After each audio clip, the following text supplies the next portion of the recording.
오늘은 마지막으로 주시는 구원 기회, 마지막으로 주시는 구원 기회 이라는 제목으로 말씀을 상고합니다. 이제 앞에서 독수리가 3번 화를 외쳤잖아요. 그게 이제 앞으로 이루어질 남은 3가지 재앙을 의미하는 거고, 그것으로 인해서 이제 인류가 멸망하게 된다는 아주 무서운 화를 증거한 건데, 그게 5번째 재앙에 그 황충의 재앙이 있었죠. 그 황충이 또 전갈의 권세까지 얻었다고 그랬어요. 사람들을 아주 남은 자들을 막 괴롭혔다고 그랬는데, 그것이 사람으로서 참아내기 힘든 그런 고통인데, 그럼에도 불구하고 사람들이 회개 안 하더라 그랬어요. 그러니까 그 다음에는 이제 6번째 재앙이 임하는데, 유브라데 강에 2억 명이 몰려서 대전쟁이 일어난다는 거죠. 얼마나 큰 환란이겠어요. 그리고 이제 3번째 화가 뭐냐면 7번째 나팔을 불고 7 재앙이 쏟아지잖아요. 그 7 재앙을 한꺼번에 보면 결국 큰 음녀가 멸망하고 큰 성 바벨론이 멸망한다는 내용이거든요. 그러니까 이 땅의 마지막 이제 멸망 과정, 이게 이제 크게 3가지 화라고 이렇게 예언했어요. 그런데 이제 오늘 이 10장과 11장에 이렇게 보충 계시가 임하고 있는 거예요. 하나님이 지금 재앙을 뭐 빨리 내리고 싶어서 이렇게 화를 3번이나 예언하셨냐? 그게 아니에요. 이 화를 당하지 말라고 하나님이 마지막 구원의 기회를 주려고 하시기 때문에 이 화가 임하기 전에 이제 마지막 화를 앞두고는 7번째 나팔만 지금 남겨놓고는 바로 이 2가지, 여기 10장에서는 무지개 천사의 작은 두루마리에 대한 말씀을 주시고, 11장에는 바로 2 감람나무가 이제 선민을 구원하는 증거를 하게 하셨다, 그 말이에요. 그래서 결국은 무지개 천사의 그 작은 두루마리는 인류 전체에게 마지막 구원의 기회를 주는 거예요. 그 다음에 이제 11장에 나오는 2 증인은 이제 이스라엘 선민에게 마지막 구원의 기회를 주는 거예요. 이렇게 요한계시록 알고 보면 굉장히 논리정연하게 진행되고 있는 겁니다. 그리고 이제 11장 끝에는 7번째 나팔의 그 비밀을 밝혀요. 그래서 그 비밀대로 이제 나머지 3가지 과정만 남아있다, 그 말이에요. 자, 오늘 첫째, 계시록 10장 1절부터 11절까지는 무지개 천사의 작은 두루마리, 이것이 우리에게 주시는 마지막 구원 기회인데, 여기서 무지개라고 했어요. 머리에 무지개가 있더라 그랬는데, 이 무지개의 시작은 어디예요? 창세기 9장에 나오잖아요. 홍수가 끝난 다음에 하나님이 약속했어요. 내가 다시는 홍수로 사람을 멸망시키지는 않을 거야. 그 증거로서 무지개를 주겠다. 무지개가 떠오르면 이제 하나님이 더 이상 비를 내리지 않겠다 하는, 이게 희망의 언약이에요. 바로 이 마지막 구원 기회가 이 무지개처럼 마지막으로 남아있는 희망의 언약이란 말이에요. 그래서 그 천사가 얼굴이 해와 같고 발이 불기둥 같았다 그랬는데, 얼굴이 해와 같다는 것은 생명의 충만함을 말하고, 발이 불기둥 같았다 하는 것은 놀라운 권세를 말하는 거예요. 그 어떻게 보면 하나님과 예수님과 비슷한 이런 형상이 나오고 있는데, 여기 분명히 천사라고 그랬어요. 힘센 천사. 그는 복음에 대해서 가장 하나님의 뜻을 잘 알고 전달한 가브리엘이라고 볼 수가 있어요. 그런데 그 손에 이렇게 펼쳐진 두루마리가 있다는 거예요. 작은 두루마리. 이게 바로 책을 말하는 건데, 작다는 말은 마지막 복음의 핵심을 펼쳐놓고 있다는 거예요. 그걸 사람들에게 전하면 구원받고, 받아들이면 구원받고, 그거마저 거부하면 끝장나는 거예요. 그리고 오른발은 바다를 밟고 왼발은 땅을 밟고 있다는 거예요. 이게 뭘 말하냐면, 그 다음 12장으로 가보면 이제 용이 바다에서, 땅에서 바로 적그리스도와 거짓 선지자를 불러들여요. 그 직전에 지금 발로 누르고 그들이 나타나기 직전에 이 비밀을 먼저 가르쳐주는 것이다, 그 말이에요. 그래서 이 남아있는 비밀을 이제 성취하겠다라고 선언하는데, 여기 7절에 이렇게 말했어요. 일곱째 천사가 소리내는 날, 그의 나팔을 불려고 할 때에 하나님이 그의 종 선지자들에게 전하신 복음과 같이 하나님의 그 비밀이 이루어지리라. 이미 선지자들에게 복음을 전했고 사도들이 복음을 전했어요. 그 복음의 그 비밀이 이루어져야 된다는 거예요. 그러면 그 복음은 뭐를 말하고 있어요? 사람들을 십자가로 죄를 씻겨주시고 부활로 저주를 풀어주시고 또 하나님 나라를 예비해 주시고 다시 오시면 그 구원이 완성된다는, 이게 복음의 핵심이란 말이에요. 그 복음의 핵심이 일곱째 천사가 나팔 불면 이제 다 이루어질 거다, 그 말이에요. 이 비밀을 지금 말씀하는 거예요. 그래서 여기 그 뒤에 보면 지체하지 아니할 것이다, 이 말은 마지막 타이밍이 남아 있다는 뜻이에요. 그 시간을 여기 크로노스라고 적어놨는데, 그거는 진짜 역사의 마지막 시간이에요. 그렇기 때문에 너무나 이건 초급을 다투는 일이다.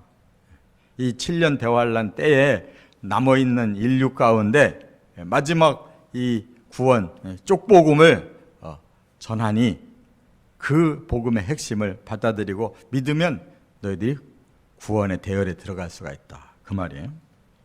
그래서 요한에게 퍼포먼스를 시켜요. 그게 뭐냐?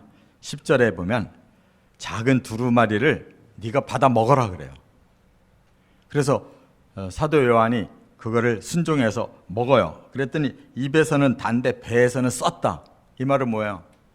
입에서 달다라는 말은 그 복음은 바로 사람에게 구원을 주는 그런 아주 귀한 것이에요. 그런데 그것을 안고 뱃속에 넣고서 또 사도 요한에게 그 복음 다 전하라고 할 때는 그거는 고통이다, 그 말이에요. 복음을 받아들이는 자는 구원이 오나 그 복음을 전하는 자는 고난이 올 것이다 라는 이러한 계시의 말씀이에요. 그렇기 때문에 이렇게 마지막 하나님의 복음은 다급하게 한 영혼이라도 더 구원하려고 인류에게 그 7년 대환란 기간 속에서 이런 복음으로 구원받는 역사가 하나님께서 마지막 기회를 주신다는 거예요. 자, 그 다음에 두 번째는 이제 11장으로 넘어가면 1절부터 13절에 두 증인의 선민 구원 사역이 나오고 있어요.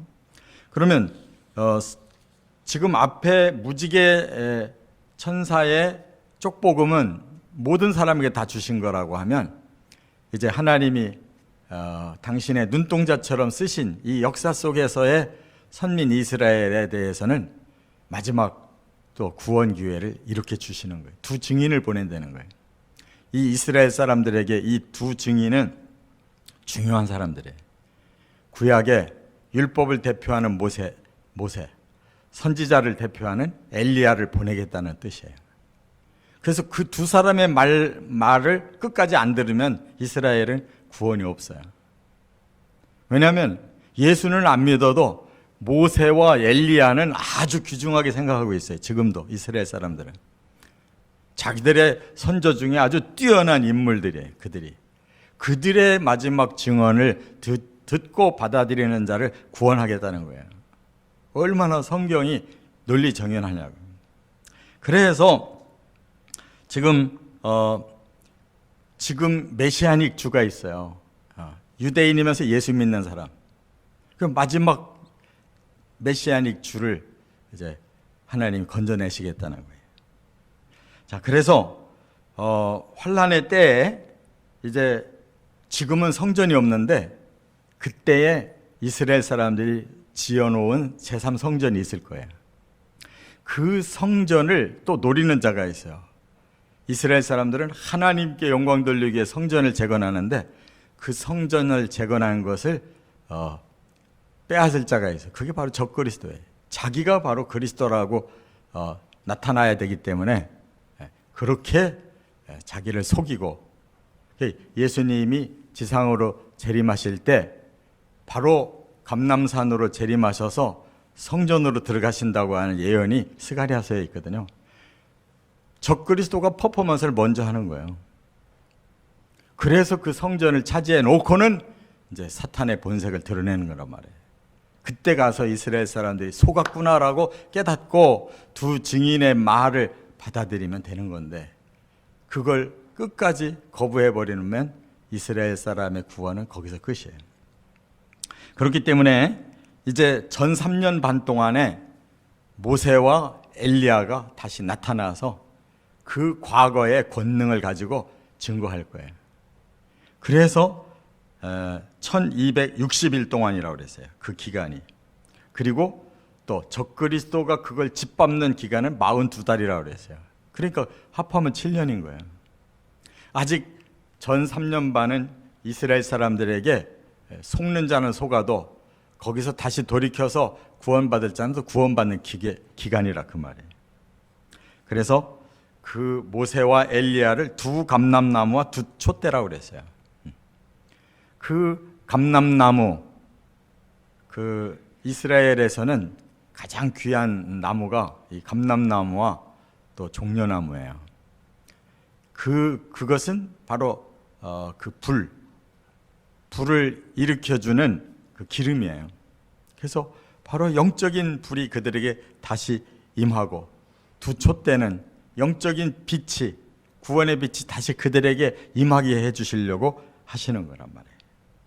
그런데 다 증거를 하고 나서 이들이 갑자기 죽음을 당해요. 왜냐? 여기 무저경에서 사탄이 올라온다고 그랬어요. 그래서 워낙 강력하게 사탄이 역사를 해서 두 증인을 죽인다는 거예요. 그리고 3일 반 동안 모든 사람들이 보도록 다 그 시체를 길에다가 놓고 막 그 악한 자들은 축제를 벌인다는 거예요. 이건 뭘 말하는 거냐? 바로 그리스도의 십자가가 바로 그들에게서 또 한 번 표출되는 거란 말이에요. 너희를 구원하기 위해서 우리가 죽는다는 거예요. 그 말은 너희를 진정으로 구원할 예수 그리스도가 바로 너희를 위해 십자가 지신 것을 이제라도 깨달아야 된다는 거예요. 유대인들이 그걸 못 깨달아요. 그리고 그 다음에 또 하나 보여줘야 될 게 뭐 있어요? 부활을 보여줘야 될 거예요. 다시 살아남을. 그래서 그들이 3일 반 만에 그들이 다시 살아나서 승천해요. 이건 뭐냐면 바로 예수 그리스도가 이렇게 너희들의 죄를 해결하고 너희들의 저주를 풀기 위해서 부활하셨다 하는 것을 그들이 또 자기들이 표징으로 입증하는 거란 말이에요. 근데 예수님은 3일 만이었는데 지금 이 두 증인은 3일 반이라고 그랬어요. 이건 뭘 의미하느냐? 3일 반이라는 것은 바로 3년 반을 의미하는 거예요. 그래서 나팔 소리, 마지막 나팔 소리가 들릴 때 이제 성도들이 부활하는 것이 바로 이들도 그때에 부활하는 거란 말이에요. 그래서 완전히 하나님께서 예수 그리스도의 십자가를 통해 우리 죄를 씻고 바로 그걸 믿는 자들에게 이렇게 부활을 주시는데 그때가 마지막 7번째 나팔을 부는 시간이구나라는 것을 깨닫게 하는 거예요.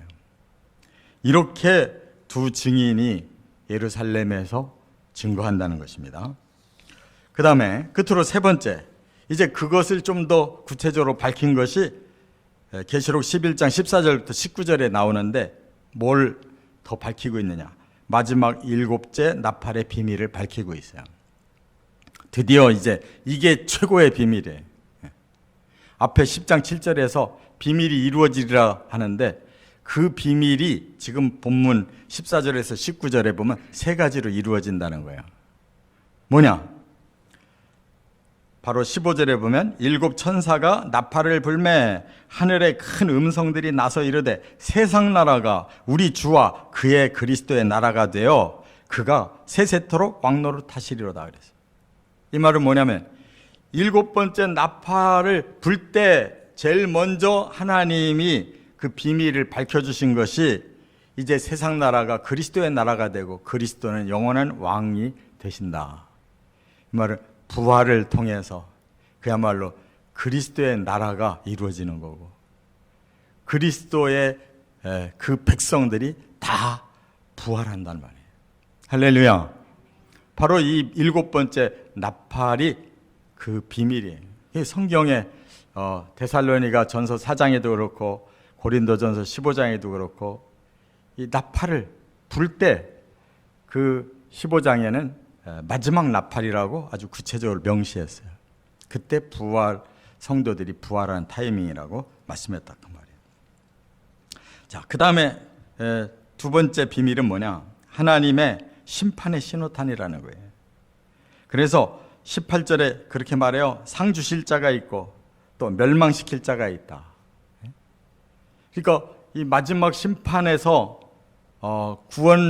구원을 받고 상을 받을 자들이 있는데 그들은 여기 보니까 그 상을 미스도스라고 그랬어요. 미스도스라는 말은 수고한 만큼의 보상을 말하는 거예요. 그러니까 정말 주를 위해서 헌신할 만큼 구원받은 자들 중에도 바로 그 헌신의 보상을 약속했고 또 멸망시킬 자들이라고 그랬는데 그들은 바로 사탄과 적그리스도, 거짓 선지자 이들이 바로 악한 자들로서 하나님의 그 영원한 심판을 선언하는 말씀이에요. 그리고 이제 세 번째 비밀이 뭐냐? 바로 언약하신 구원의 성취의 신호탄이다. 19절에 보니까 하늘의 언약궤를 보여주셨다고 그랬어요. 이거는 이 땅의 언약궤가 아니에요. 이 땅의 언약궤는 사라졌어요. 하늘나라의 언약궤를 보여주셨는데 그 언약궤라는 말은 바로 하나님의 존전이에요. 하나님이 바로 가장 비밀스러운 분이셨는데 그분이 우리들 앞에 공개되는 거라고. 그 말은 뭐예요? 하나님 내려온 게 아니라 우리가 어떻게? 하늘로 들림을 받아서 하나님의 존전 앞에 선다 그 말이에요. 하나님의 언약궤가 열렸단 말이에요. 할렐루야. 이게 마지막 구원의 성취. 이 모든 것의 신호탄이 일곱 번째 나팔을 불 때 부활도 심판도 구원의 완성도 다 이루어지는 거예요. 그래서 이제 요한계시록 19장부터 22장까지가 다 펼쳐지는 것이라. 믿습니까? 네. 이렇게 하나님의 말씀이 요한계시록이 어렵다 해서 다 덮어버렸지만 덮고만 있으면 안 돼. 이제는 예수님이 인을 띄시잖아요. 인을 떼는 대로 우리가 따라가고 나팔이 부는 대로 그 과정이 뭔가를 깨달아야 되고 마지막 대접장에서 우리는 벗어나서 바로 예수님의 공중재림과 그리고 예수님의 그 세우신 나라로 들어가서 영원히 하나님의 존전에서 영생을 누려야 된단 말이에요. 이게 19장부터 쫙 설명해 놨잖아요. 그러니까 요한계시록 말씀 이제 제가 몇 번째나 지금 말씀을 드리는 거 가볍게 여기지 마세요. 어찌 보면 우리들에게 마지막 가장 필수 과정을 배우는 시간인 거예요. 이 말씀대로 언약을 끝까지 붙드시고 승리하시기를 주의 이름으로 축원합니다.